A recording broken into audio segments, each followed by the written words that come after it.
السلام علیکم مائی YouTube family. کیا آپ کے دماغ کے اندر ایک الگ ہی جنگ چل رہی ہے؟ ہم میں سے اکثر لوگ سارا دن جسم سے نہیں اپنے دماغ کی سوچوں سے تھکتے ہیں. ہمارا دماغ ہر وقت برے سے برے مناظر نامے تیار کرتا رہتا ہے. اگر آپ کے ساتھ بھی ایسا ہوتا ہے تو یقین مانیں آپ اکیلے نہیں ہیں. یہ کسی بیماری کی نشانی نہیں ہے، یہ ایک عام انسان کی کہانی ہے. لیکن سوال یہ ہے کہ اس دلدل سے نکلنا کیسے ہے.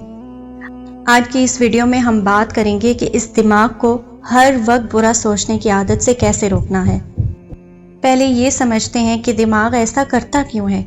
سائیکالوجی کہتی ہے کہ انسانی دماغ کا اصل کام آپ کو خوش رکھنا نہیں ہے، جی ہاں، بلکہ آپ کو زندہ رکھنا اور محفوظ رکھنا ہے.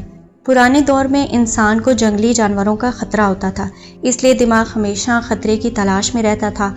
آج وہ جنگلی جانور تو نہیں رہے، لیکن دماغ نے ہماری چھوٹی چھوٹی پریشانیوں، فیوچر کے خوف اور ماضی کے پچھتاووں کو وہ جنگلی جانور بنا دیا ہے. ہماری سب سے بڑی غلطی کیا ہوتی ہے؟ جب کوئی نیگیٹو خیال آتا ہے ہم اس سے لڑنا شروع کر دیتے ہیں. ہم خود کو ملامت کرتے ہیں کہ میں ایسا کیوں سوچ رہا ہوں، میں کتنا برا انسان ہوں. یاد رکھیں، آپ اپنے خیالات کو کنٹرول نہیں کر سکتے، لیکن آپ یہ کنٹرول کر سکتے ہیں کہ ان خیالات کو کتنا ٹائم دینا ہے. خیال ایک مہمان کی طرح ہوتا ہے. اگر آپ اسے چائے پانی پلائیں گے، اس کے ساتھ بیٹھ کر باتیں کریں گے تو وہ وہیں ڈیرا ڈال لے گا. اب ذرا اس کو اسپرچول اسلامی پوائنٹ آف ویو سے دیکھتے ہیں. اسلام ہمیں سکھاتا ہے کہ یہ جو نیگیٹو خیالات اور ہر وقت کا خوف، اسے قرآن پاک میں وسوسہ کہا گیا ہے. شیطان کا سب سے بڑا ہتھیار کیا ہے؟ وہ آپ کو بندوق لے کر مارنے نہیں آتا، وہ آپ کے دماغ میں آ کر بیٹھتا ہے اور کہتا ہے تمہارا کچھ نہیں بن سکتا، تم گناہگار ہو، اللہ تم سے راضی نہیں ہے، تمہارا فیوچر برباد ہے. قرآن پاک میں سورہ بقرہ آیت 268 میں اللہ تعالیٰ فرماتا ہے شیطان تمہیں مفلسی اور نقصان سے ڈراتا ہے، یعنی وہ خوف جو آپ کو مفلسی کا، ناکامی کا یا اکیلے رہ جانے کا لگتا ہے، وہ شیطان کی طرف سے ایک چال ہے. اور اس کا علاج اللہ نے کیا بتایا؟ پناہ مانگنا اور توکل کرنا. جب بھی دماغ میں گندے یا برے خیالات آئیں تو خود کو مجرم سمجھنے کی بجائے فوراً پڑھیں اعوذ باللہ من الشیطان الرجیم.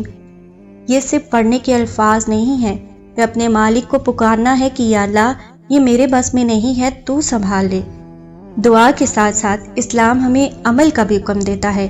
ان نیگیٹو خیالات کو توڑنے کے لیے آپ کو 3 پریکٹیکل کام کرنے ہوں گے. نمبر 1، الحمدللہ. جب دماغ کے کہ سب کچھ ختم ہو رہا ہے تو زبردستی اپنے دماغ کو وہ چیزیں دکھائیں جو ابھی بھی آپ کے پاس موجود ہیں. آپ کے پاس صحت ہے، چھت ہے، پینے کو صاف پانی ہے. اللہ کا فرمان ہے اگر تم شکر کرو گے تو میں تمہیں اور زیادہ دوں گا. شکر گزاری نیگیٹو سوچ کا سب سے بڑا اینٹی ڈوٹ ہے. نمبر 2، اپنے پریزنٹ میں واپس آئیں. نیگیٹو سوچ یا تو ماضی کا پچھتاوا ہوتی ہے یا مستقبل کا خوف، لیکن زندگی صرف آج میں ہے. جب دماغ بہت زیادہ بھاگنے لگے تو لمبی سانس لیں، اپنے آس پاس کی چیزوں کو دیکھیں اور کہیں اس وقت اس سیکنڈ میں محفوظ ہوں، باقی اللہ مالک ہے. نمبر 3، سوچ کو ایکشن میں بدلیں. کہتے ہیں خالی دماغ شیطان کا گھر ہوتا ہے.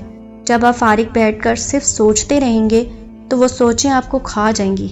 وضو کریں، نماز پڑھیں، کسی کی مدد کر دیں یا کوئی بھی ایسا کام کریں جس میں آپ کا جسم مصروف ہو جائے. میری بہنوں، زندگی میں کبھی بھی یہ مت سوچنا کہ اچھے انسانوں کے دماغ میں برے خیالات نہیں آتے. صحابہ کرام رسول اللہ صلی اللہ علیہ وسلم کے پاس آئے اور عرض کیا یا رسول اللہ، ہمارے دلوں میں ایسے خیالات آتے ہیں جن کو زبان پر لانے سے بہتر ہم یہ سمجھتے ہیں کہ ہم کوئلہ بن جائیں یا جل جائیں، یعنی اتنے شدید اور برے خیالات. آپ صلی اللہ علیہ وسلم نے مسکرا کر پوچھا کیا واقعی ایسا ہوتا ہے؟ انہوں نے کہا جی ہاں. آپ صلی اللہ علیہ وآلہ وسلم نے فرمایا یہ تو کھلم کھلا ایمان کی نشانی ہے. سبحان اللہ. اس حدیث سے ہمیں کیا سیکھنے کو ملتا ہے کہ اگر آپ کو اپنے برے خیالات پر برا لگ رہا ہے، آپ کو تکلیف ہو رہی ہے، تو اس کا مطلب ہے کہ آپ کا ایمان زندہ ہے. چور ہمیشہ اسی گھر میں چوری کرنے جاتا ہے جہاں خزانہ ہوتا ہے. شیطان آپ کے دماغ میں وسوسے اس لیے ڈال رہا ہے کیونکہ آپ کے دل میں ایمان کا خزانہ موجود ہے. اس لیے خود کو ملامت کرنا بند کریں.